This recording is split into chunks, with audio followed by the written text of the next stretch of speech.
रसूलुल्लाह सल्लल्लाहु अलैहि वसल्लम ने जब ये फ़ैसला नहीं किया था कि हम मक्का से मदीना की तरफ हिजरत कर जाएं, मगर इससे पहले ही मदीना के 70 के करीब लोग मक्का में तशरीफ़ लाए और एक ऐसी जगह जिसको हम बैत उक़बा ऊला के नाम से, बैत उक़बा सानिया के नाम से तारीख़ इस्लाम में जानते हैं,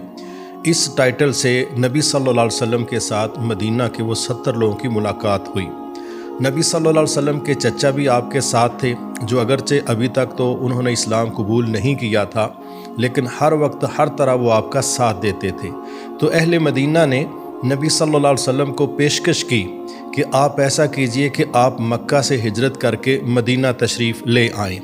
जब ये पेशकश आपको की गई तो आपने अभी बात शुरू नहीं की, मगर आपके चचा ने हालात हाज़रा को देखते हुए फ़ौरी तौर पर एक बड़ी हसास किस्म की बात कर दी। आपके चचा ने फरमाया कि मदीना वालों, तुम्हें पता है कि नबी सल्लल्लाहु अलैहि वसल्लम अगर मक्का से मदीना शिफ्ट होते हैं तो इसके नताइज क्या निकलेंगे। मदीना वाले कहने लगे, हम तो यही कह रहे हैं कि वो यहाँ आपके लिए आसानियाँ नहीं हैं, तो आप मदीना आ जाएं, हमारा तो मकसद रहाइश को चेंज करना और एक आसानी पैदा करना है।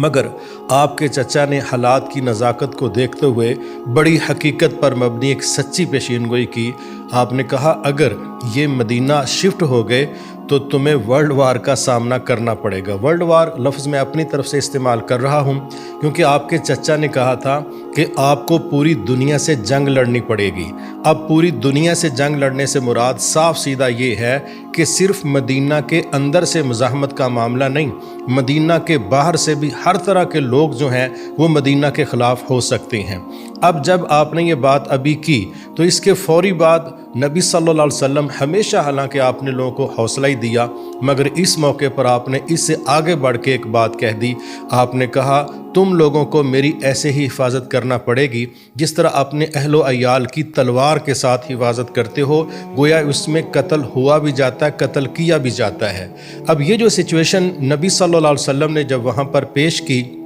तो मैं इससे एक बड़ी हसास और गहरी चीज़ ये अख़ज़ करना चाहता हूँ कि सोचना तो चाहिए कि नबी सल्लल्लाहु अलैहि वसल्लम एक नज़रिया लेके मक्का से उठ के मदीना जा रहे हैं और पूरी दुनिया जो है वो मदीना का घेरा करने की बातें कर रही है, और अमलन हमने इसकी एक तस्वीर ग़ज़वा अहज़ाब के नाम से देख भी ली कि जब इत्तेहादियों के लश्कर जमा होके 10,000 की तादाद में मदीना का क्रैकडाउन करते हैं, तो इसका साफ सीधा मतलब यही है कि जिस बात का तज़किरा आपके चचा ने किया था वो हो गया। लिहाजा आज हम जब वतन अजीज़ पाकिस्तान को देखते हैं तो पूरी दुनिया में मुसलमान ममालिक कोई थोड़े नहीं हैं, 57 के करीब ये तादाद मौजूद है, लेकिन आप सबसे ज़्यादा जिस मुल्क की दुश्मनी पूरी दुनिया में बिलखुसूस गैर मुस्लिम ममालिक में देखेंगे, उनमें top of the list Pakistan है। तो मैं ये ज़रूर यहाँ बात कहना चाहूँगा कि उस वक्त अगर मदीना के हवाले से नबी सल्लल्लाहु अलैहि वसल्लम के वहाँ हिजरत करने के बाद पूरी दुनिया से दुश्मनी का तासर सामने आ सकता है, उसकी बुनियादी वजह यही थी, जो नज़रिया, जो सोच और जो दावा, जो वादा लेके रसूलुल्लाह सल्लल्लाहु अलैहि वसल्लम तशरीफ़ ला रहे थे। आने वाले वक्तों में तमाम कुफ़ार अपने निज़ामों की उसमें मौत देख रहे थे और अपनी जितनी बदमाशी, जितना जुल्म, जितनी बर्बरियत और जो खुद साख्ता सिस्टम दुनिया पर मुसल्लत करके इंसानों को उन्होंने ग़ुलाम बना के रखा हुआ था, तो ये सारी दुनिया महसूस कर रही थी कि ये जो शख्सियत आ रही है, करैक्टर वाइज भी कमाल की है, वीएन वाइज भी कमाल की है, इसका तो हम मुकाबला नहीं कर सकेंगे। तो आने वाले वक्तों में फिर वही हुआ जिसका तज़किरा आपके चचा ने किया था कि इत्तेहादियों के इत्तेहादी, लश्करों के लश्कर एक वक्त तक मदीना का घेराव करने की कोशिशें करते रहे, मगर फिर वो वक्त भी आया कि अल्लाह ने इन सब को नाकाम किया और रसूलुल्लाह सल्लल्लाहु अलैहि वसल्लम के साथ जो अल्लाह ने वादे किए तो वो पूरे किए। इसी बुनियाद पर मैं समझता हूँ कि इस चीज़ को ज़रूर सोचना चाहिए कि 57 इस्लामी ममालिक हैं, आखिर पाकिस्तान ही इन सारे कुफ़ार के ममालिक के हदफ पर सामने सर फहरिस्त क्यों है। आप नहीं देख सकते कि जब हम बाज़ इस्लामी ममालिक को देखते हैं, कोई हिंदुस्तान की तली का हथेली का छाला बना हुआ है, कोई इज़राइल की गोद में बैठा हुआ है,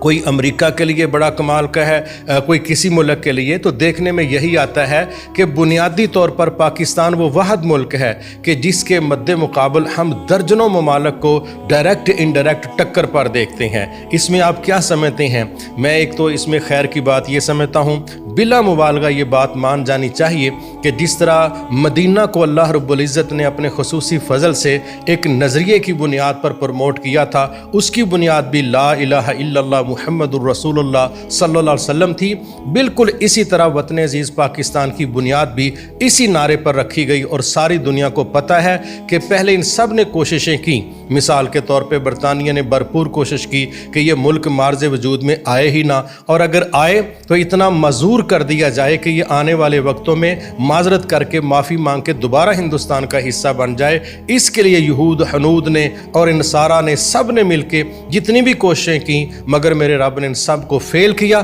اور بالآخر پاکستان جو ہے وہ 1947 میں پوری دنیا کے سامنے ایک مسلمانوں کی ریاست کے طور پہ جس طرح ابھر کے سامنے آیا۔ یہ صرف اور صرف ہم اللہ کی مدد ہی دیکھ سکتے ہیں، باقی ہمارے پاس اس دور میں نہ فوجیں تھیں، نہ ہمارے پاس بہت زیادہ وسائل تھے،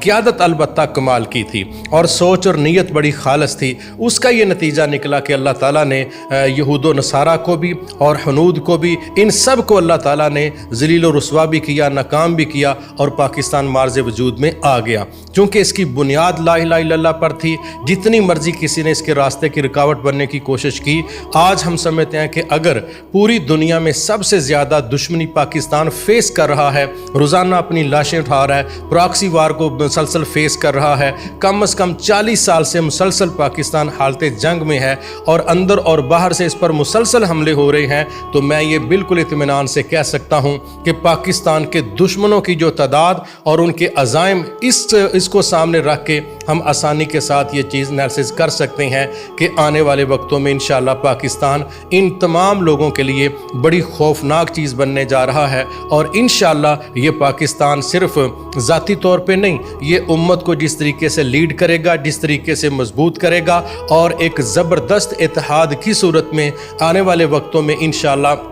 اس زمین پر وہ تمام ممالک جو آنے والے وقتوں میں اپنے آپ کو سپر پاور سمجھنے کے ناطے بڑی بڑی سازشیں کر رہے ہیں، اللہ نے ان کو فیل کرنا ہے، اور پاکستان کی مخالفت اور دشمنی بتلا رہی ہے کہ آنے والے وقتوں میں پاکستان کے لیے کتنا بڑا خطرہ ہوگا۔ یقیناً انشاءاللہ جس طرح میرے رب نے اس ملک کو بنانے میں اپنی رحمتیں، اپنے فضل کو پیش کیا ہے، اسی طرح انشاءاللہ اس ملک کے دفاع میں بھی مسلسل میرا رب اپنی برکتیں اور رحمتیں نازل کر رہا ہے۔ ہم اللہ سے دعا کرتے ہیں کہ اللہ تعالیٰ اس ملک کو اندر سے باہر سے اپنے حفظ و امان میں رکھے، اور جس انداز میں یہ آگے بڑھنے کی طرف چل پڑا ہے، اللہ تعالیٰ اپنی خصوصی مدد نازل فرما کے اس کو 57 اسلامی ممالک کو ساتھ لے کے ایک مضبوط بلاک بنا کے آنے والے وقتوں میں اسلام کے لیے کوئی بڑا کردار ادا کرنے کی توفیق عطا فرمائے۔